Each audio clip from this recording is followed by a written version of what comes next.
Hello, secular Americans. It's my pleasure today to introduce someone who, if I were to introduce her a year and a half ago, you would say, Edwina who? And I'm pleased to say that now Edwina Rodgers has become a household name in our secular movement as Executive Director for the Secular Coalition for America. She's increased our state secular coalitions from 2 to 50 in the year she's been Executive Director. And not only is she a household name within our secular movement, she's also becoming a household name within Congress, and I mean both sides of the aisle. So it's my pleasure to introduce Edwina Rodgers.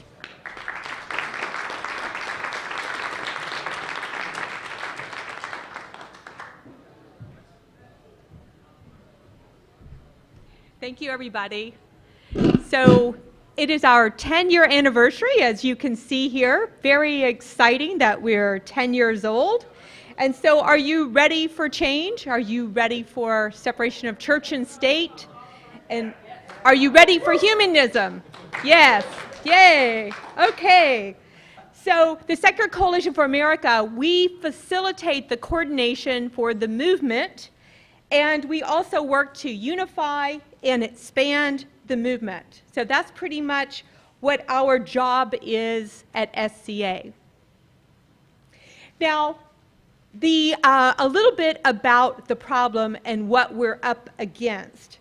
You can see this next slide here. I see it's a little bit small there in the corner, but it talks about the problem, and the problem has to do with the religious right takeover of the Republican Party. And I want to talk about, well, how did this happen and when did it happen? Let's see, am I the one who can make this larger? I don't know. Yeah. Okay, great.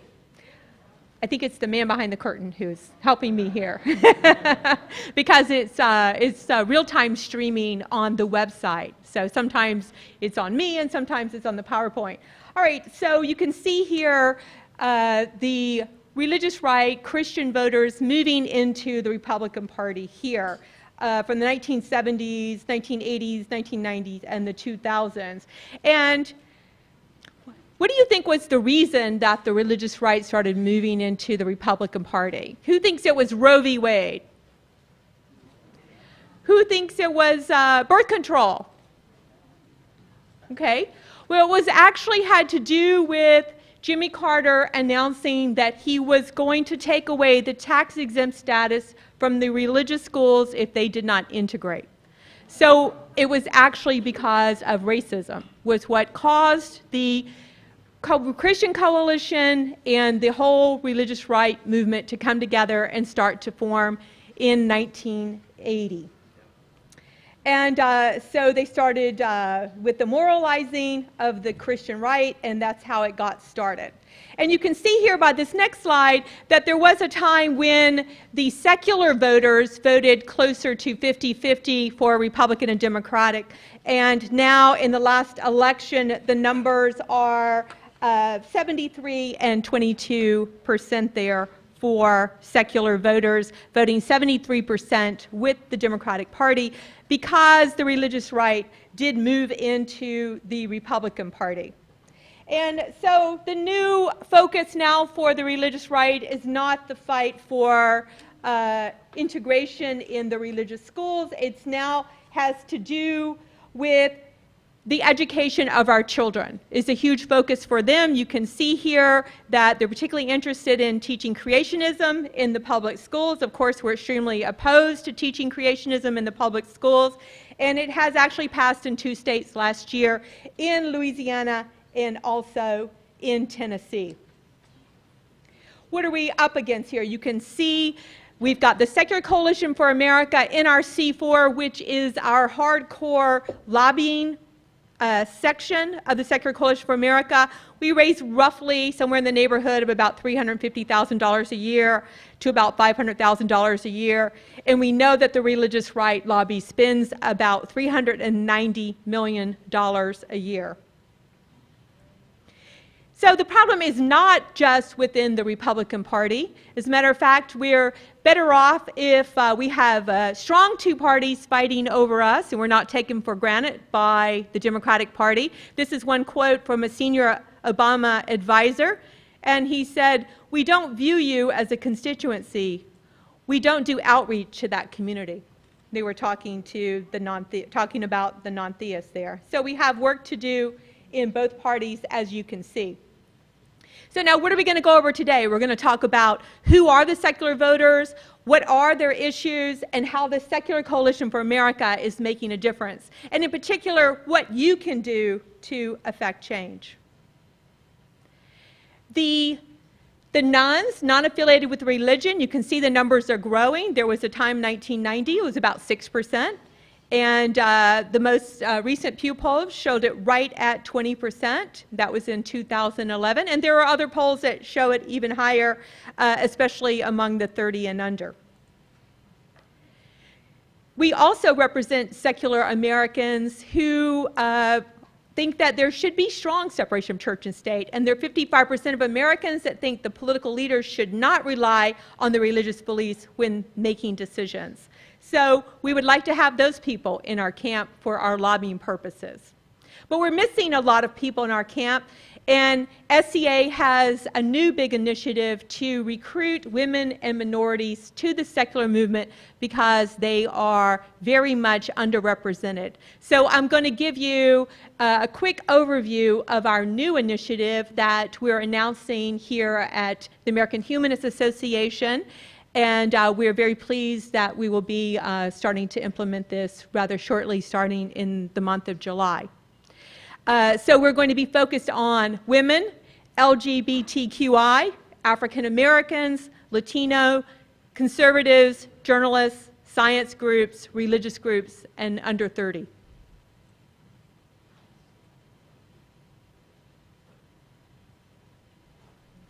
So why are women underrepresented in the secular movement?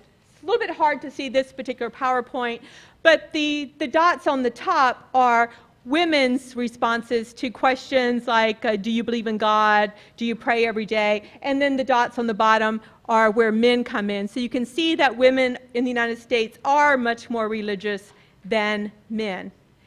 And so the research shows that 64% are male and 33% are female in the non-theist community in the United States. So there is a pretty big difference there. And of the general population, 23% are male and 17% are female. So some of the reasons as to why women are more religious than men has to do with atheism appeals to people in science where women are underrepresented. Churches provide support structure for women and children. They provide meals, after-school care, daycare at reduced prices, free summer programs, and a perceived safe community. I was born and raised in Alabama, and I had girlfriends that would, over the summer when they had to work and they didn't have money for daycare for their children, they would sign them up for vacation Bible school at about 10 different churches. Different church every week, just so that they could have low cost or free daycare for their children. And we know that women should actually be more secular. Religion has not been an ally for women's equality. In many religion organizations today, women still cannot hold top leadership roles. Religious organizations are the primary opponents of the real-life reproductive needs of women. For women, reproductive control equals economic self-determination. And so how can the secular movement step in and help and make a community for women so that we can increase those numbers? In order for women to participate, they're going to need their most basic needs to be addressed first. And with many women, this resolves around family obligations. So we must create a culture that addresses women's needs.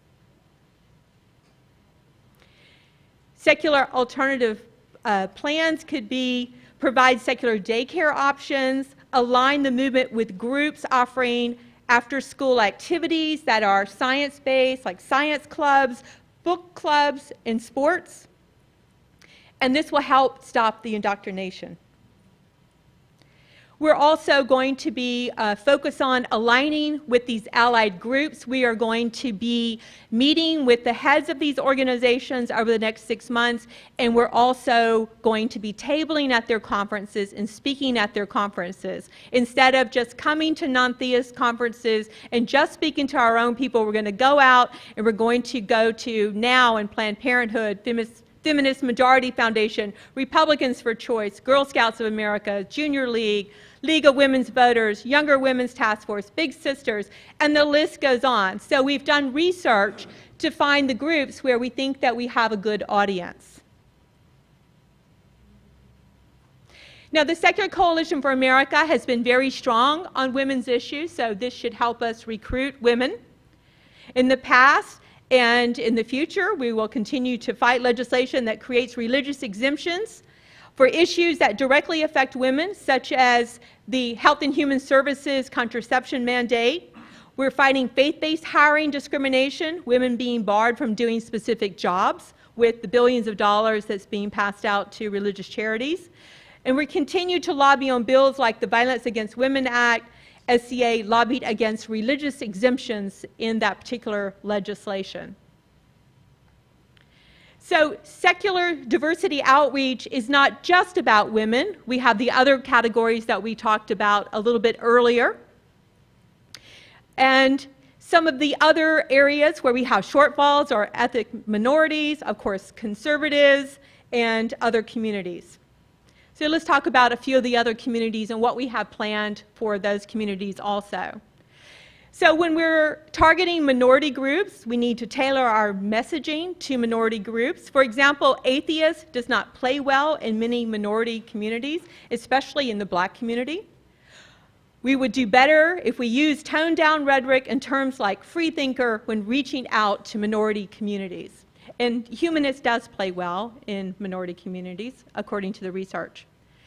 Diversity in college. Organizations like the Secular Student Alliance has a real opportunity to take a particular role in promoting diversity.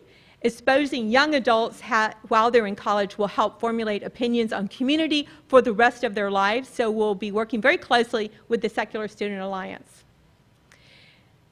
Concerning minority-focused groups, we're going to work as a movement to support race-focused organizations. People will feel more comfortable coming out when they are surrounded by people that they can relate to. Shared experiences can help offer a much-needed sense of community. And then we can't forget about journalist outreach, the people who are writing the publications that are going to the women's groups and the minority groups. So we will also be attending and tabling and speaking at the list here of journalist groups. We have decided to have a role in the National Association of Black Journalists at their annual meeting, the National Lesbian and Gay Journalists Association, the National Association of Hispanic Journalists, the National Association of Women in Journalism, and the Asian American Journalists Association. And then there are other groups that we will be formulating a plan to do outreach on. They have to do with the science groups, which is pretty much our base, and we should have more of them in the camp. Conservative groups, especially libertarians, fiscal conservative or moderates, religious writers and religious groups, we're not going to leave them off the table, and of course people under 30.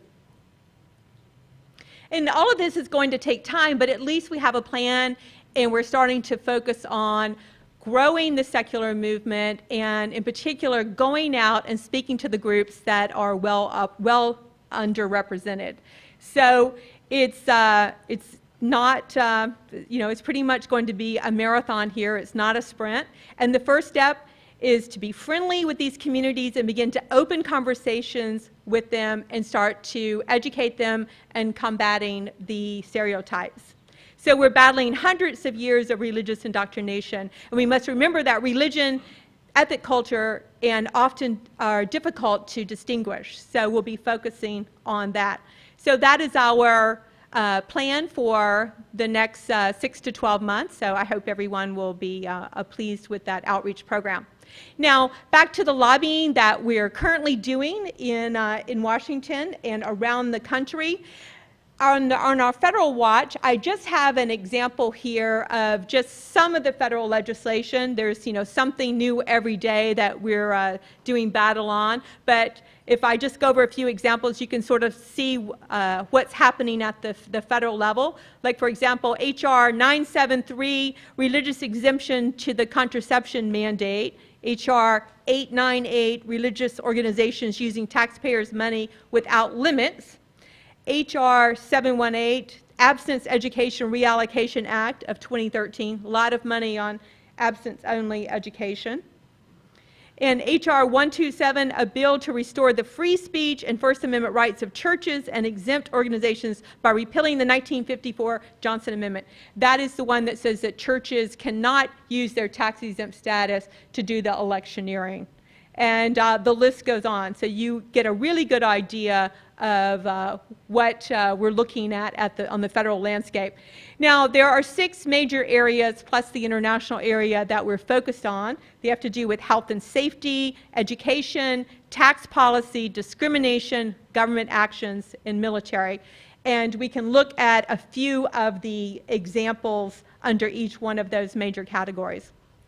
Under health and safety, we're all over the contraception mandate issue, pharmacists being allowed to deny emergency contraception, medical neglect of children through faith healing. On the education side, of course, there's the voucher programs using federal and state taxpayer dollars for religious schools, abstinence-only sex education, not medically correct sex education, creationism and intelligent design in the science classrooms. Religious privileging in the tax code is a huge topic this year, mainly because in the House and the Senate, they're working on fundamental tax reform this year. Just like 4 years ago, it was all about healthcare reform. Now it's all about fundamental tax reform. And some of the issues that we care about have to do with the houses of worship endorsing candidates, and getting by with that. Faith-based nonprofits are exempt from IRS reporting. They don't even have to file to get their status. It's just automatic. Tax subsidies and exemptions for religious organizations costing taxpayers about $71 billion. And of course, there's also the parsonage exemption with regard to their housing. So we have had numerous meetings with the staff in the House with Ways and Means, and also the Senate Finance Committee. We submitted comments to Ways and Means with the Republicans because they were issuing a report of recommendations on May the 6th, since they have the lead in the House, and they included our comments. We were very surprised that they were included in their recommendation. Well, because we had a price tag that showed it was a cost savings, so of course that helped us out a lot. And they've come back and asked for additional research, and also the Senate Finance Committee has asked for us to do additional research for them. And so we were getting some really good traction on religious privileging in the tax code. We were surprised that none of the religious groups filed any comments. They just assumed that their special status would always be and protected, and no one would ever point out that it was inappropriate and is being grossly abused. Like, for example, there have been articles that the Catholic Church spent $3 billion last year defending their predatory priests. There was a Catholic group in Pittsburgh that one of their financial advisors had embezzled $900,000 and then spent it gambling, and there's just isn't any kind of recourse with regard to these types of abuses. On the discrimination side, extremely busy there, of course. We're very involved in the employer religious discrimination, and that legislation is moving in the House and the Senate. Landlords violating discrimination laws using religion as a justification. government-issued marriage license requirements based on religious dogma. And of course, that has to do with marriage equality. And so we've been very involved in that. And the lobbying is most interesting on the marriage equality issue in that we're told, well, this is traditional marriage in America, and then we'll point out, there were times in America when it was whites only were allowed to get married and blacks could with the permission of slave owners. And then there were many decades when women were chattel and they were considered property and were owned by their husbands. And there was a time when polygamy was legal. There was a time when interracial couples, it was not legal for them to get married. So there is no traditional marriage in America. And then they'll say, oh, well, it's what's in the Bible. And then, of course, we have a whole document pointing out all kinds of bizarre marriages in the Bible there. A lot of incest. And so this next slide here is talking about the restructure of the Secular Coalition for America. We're looking at, looks like it has a little bit of a blue line there that wasn't there originally, but basically just think about it as a board of directors and then member organizations that have a vote. At the moment we have 11, but we would like to get those numbers up. We would certainly like to get it to 20 within the next year. We would like to have female groups included, African American, Hispanics included, and a lot of those groups are not national at the moment, but if we could get them in, we could certainly help help them and assist them with their growth, and then have a much larger group of non-voting members. So that's something that the board is considering and we're working on as we speak. These are our current members. You can see the list right here. So we have 11. Now, some of the things that we do to facilitate the coordination within the movement and to unify the movement are having a phone call agenda every Thursday at noon. We all get together. You're probably wondering, why are we doing this on the phone? Because no one talks on the phone anymore. Everybody just texts. But we're all still on the phone, and every Thursday at noon East Coast time, you can find many leaders in the secular movement getting on the call for a quick, organized, 30-minute phone call, 9 o'clock Pacific time, of course. And we have an agenda that goes out. We even have an executive summary for people who are busy. You can look at that. You can listen. There's opportunity to ask questions and speak.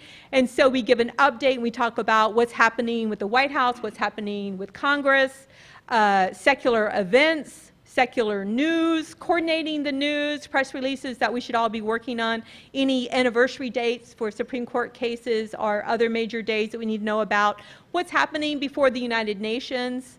Also, we get an update on secular students, a judicial update with court cases that we need to know about, what's happening with the state chapters, any new research or polling data that we all need to know about, coalition expansion, in charity work and announcements, and yes, we do it all in 30 minutes. And some people ask, well, why do we do this? And the main reason we do it is that we want to document and show progress for the movement every week. And if no one called in, if it was only me on the phone by myself every week, I would still do it. But we have 60+ secular leaders calling in every week, getting their weekly dose of proof that we are moving forward.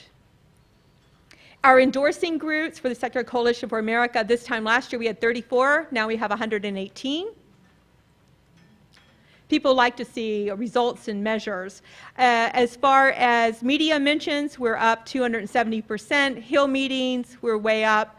And of course, our speeches and tabling. So you can see the time period from last year and the time period now. Now, as far as state chapters, a lot of activity going on at the state level. This particular slide is to point out that there are 30 states where the governor is controlled by the Republican Party. There are 19 controlled by the Democratic Party and 1 that's independent. So we can't just write off the Republicans. We have formed state chapters in all 50 states. They're at different degrees of maturity.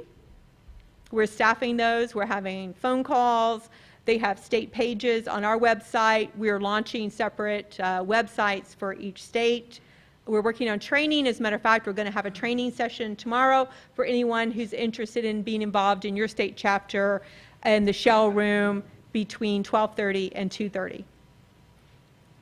Now, why are we getting so active at the state level? Because there are a lot of religious motivated state laws that are popping up in all 50 states. Some people will tell me, oh, well, I live in Connecticut and we don't have any problems there. But then when we get on our phone calls, we realize that there are issues in that state and every other state. We have 6 states where pharmacists can refuse to dispense emergency contraceptions, 8 states that do not inspect religious child care centers, 21 that exempt employers from contraceptive coverage, 30 states ban all forms of marriage except one man, one woman, 32 states sex education curricula is not medically correct, 44 require under God in the Pledge of Allegiance. And the list goes on and on. That's just a little sample there. This list here are the states where Bible curriculum is taught in the public schools. We are working on scorecards now at the state level. Last year, we had them for the federal level, for the House and the Senate, and of course, very involved in the presidential campaigns, did scorecards. We had a presence at the Republican convention and the Democratic convention. We will be coming out later this month with scorecards for the Virginia elections and the New Jersey elections because those are the only 2 states that have elections this year. There was a congressional seat open. Mark Sanford won that one in South Carolina. We did scorecards for South Carolina. There is 1 Senate seat open in Massachusetts with an election coming up. We've done scorecards for Massachusetts also, that's Senator Kerry's seat. So we'll continue to come out with scorecards. We also are coming out with the Secular Policy Guide. It's something that we are very proud that we'll have this in September. So basically, it's a guidebook, and this is not uncommon. You see this coming from other think tanks and other movements. If you're a staffer working in the House and the Senate, whether it's at the federal level or the state level, your senator or congressman might say, there's going to be a vote on sex education, and should it be abstinence only, and Edwina, get me the pros and cons of that topic, and the vote is in 3 hours, and I want you to bring it in from the major sources, pro and con. And so part of the problem is that ours isn't easily accessible. So we're going to have all of our topics, all the subjects, in one particular guidebook. Electronic is going to be sent to every staff person in the House and the Senate, and also be available at the state level. We're going to launch it in September at the National Press Club, and then we will have a House briefing the next day and a Senate briefing that same day in the afternoon. So it's going to cover the constitutional framework of separation of church and state, our health and safety issues, education discrimination, military discrimination, tax policy, and international policy. It is being written by the top experts on these topics. And we have secular experts included in every chapter, people within the movement, all of the major organizations within the secular movement are participating in this joint project, and we also have recruited allies everywhere possible. Secular resources. We have our national update call, we mentioned that. We have a national secular calendar. We have legislative tracking at the federal level and all 50 state levels. We purchased that last summer for the state levels. Just the state tracking is $35,000 a year. The scorecards, we do action alerts. We have PowerPoints, policy statements, research papers on our website available for everybody. And we have our 50 state chapters. And so we're really hoping to make a difference. We have a slogan, #SecularWarrior. And if you'd like to contribute, you can just text 414444, 3 4s. And here's my contact information, and that's a picture of me at the Republican convention in Tampa, wearing all of my secular buttons and pins, and being quite popular. So. So that's the update on the Secular Coalition for America, and I'm going to open it up for Q&A. So we've got about 15 minutes here. Oh, great. Thank you, Margaret.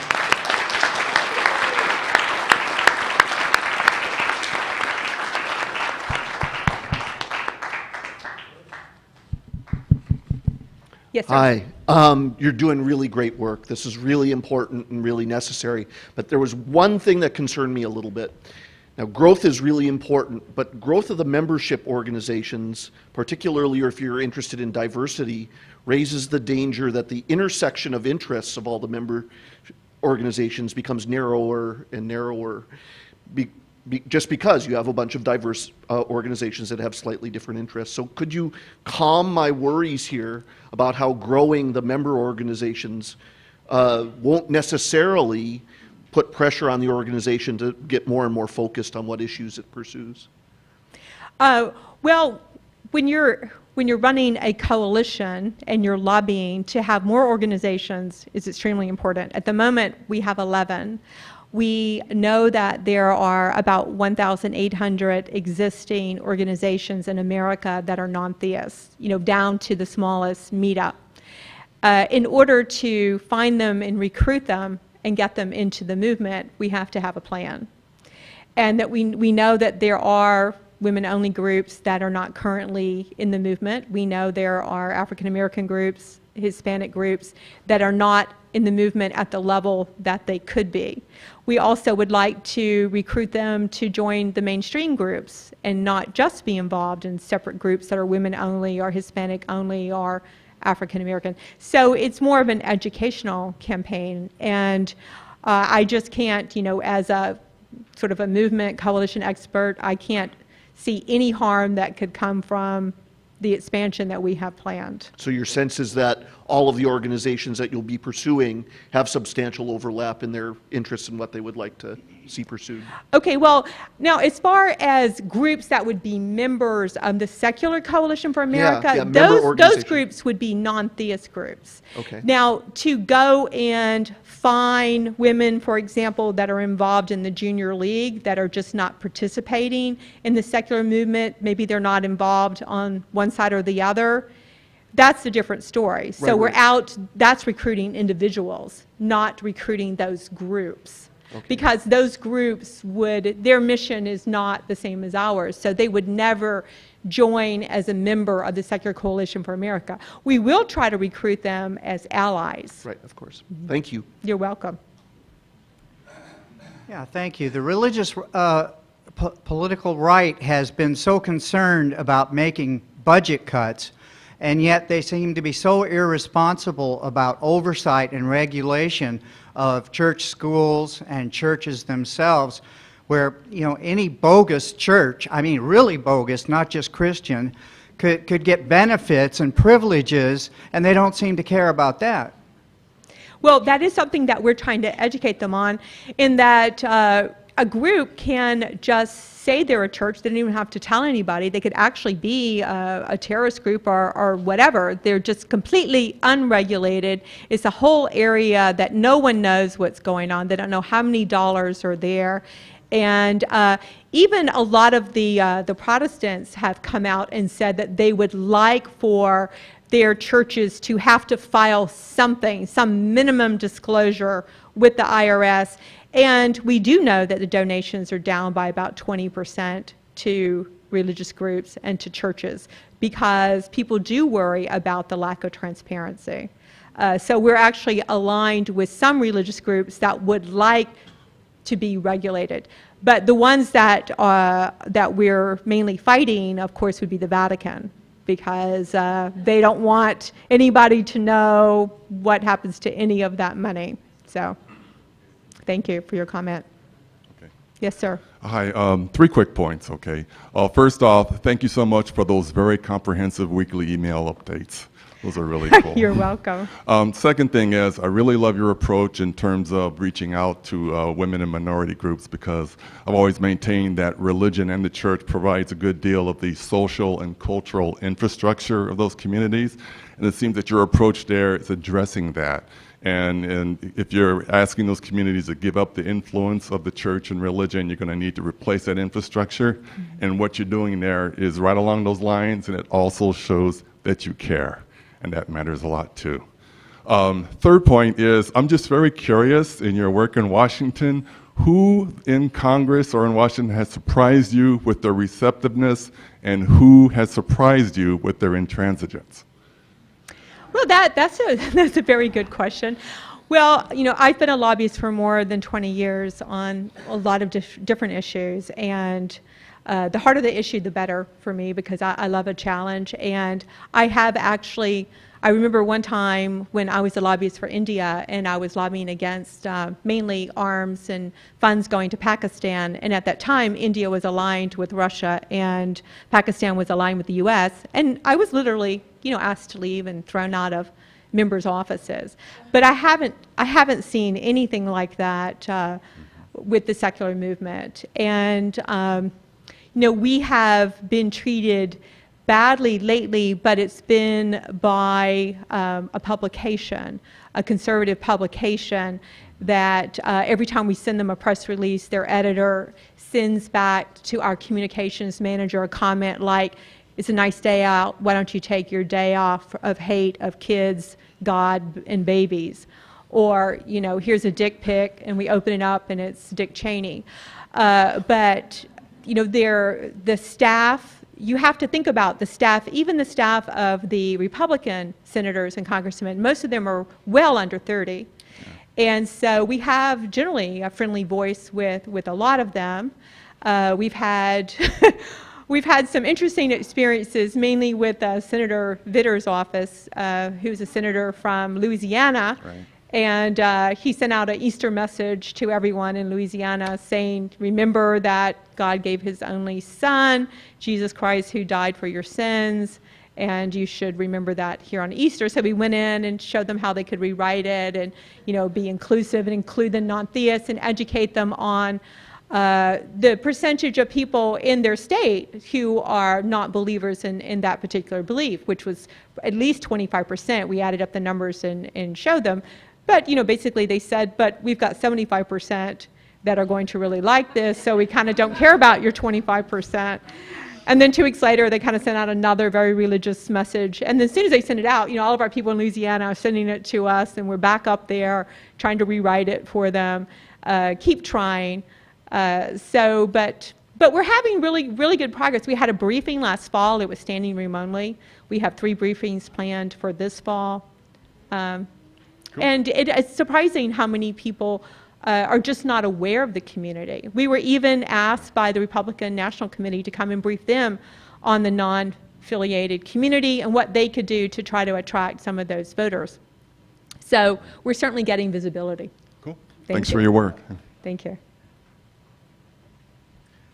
I like your outreach efforts, Edwina, but I'm particularly struck by the absence of Latinos in all of the groups that you mentioned. In California, well, in the Southwest in general, that's a very important group, and I would hope that there's some outreach to them as well. Yes. I had them, they were like second or third on the list. That's a whole different PowerPoint, but thank you very much for that. We do have a list of their conferences that we'll be attending and also reaching out to their journalists. And we're working on figuring out how to get a translator on our website so that everything could be translated in Spanish and other languages also. Yes, thank you. Thank you so much for the work that you do, Edwina, and this presentation had a lot of great info and ideas. So my state legislature has one of the higher percentages of women in the legislature compared to other states in the country. But it's these women that are pushing the theocratic anti-women policy. I'm wondering if you have some advice around how to reach conservative women who are sort of pushing policy against their own interests. I would just encourage you to educate them. There is really good research that we have that we're actually putting together that we're going to be using over the next several months that show that a lot of these policies, is usually what helps is the comparison among states versus among countries. I've seen the countries, like for example, we can pick contraception, or we could pick sex education, abstinence only, and it shows that the more conservative states where they have sex education, abstinence only, or they have pharmacists who are denying contraception, that they actually have, higher teen pregnancy rates, they have, more divorce, they have higher crime rates, they have, more poverty, things like that.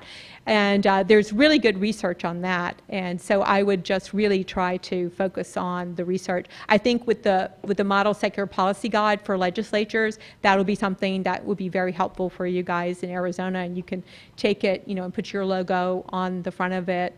And it's going to be well documented with all the best experts who we can round up on every single topic. That's really great. I'm looking forward to seeing that. And again, thank you for all that you do. Thank you. Hi, Edwina. I'm Kristen. I live here in San Diego. And I used to work for local municipalities, city governments, and I was surprised that they were having invocations at our city council meetings.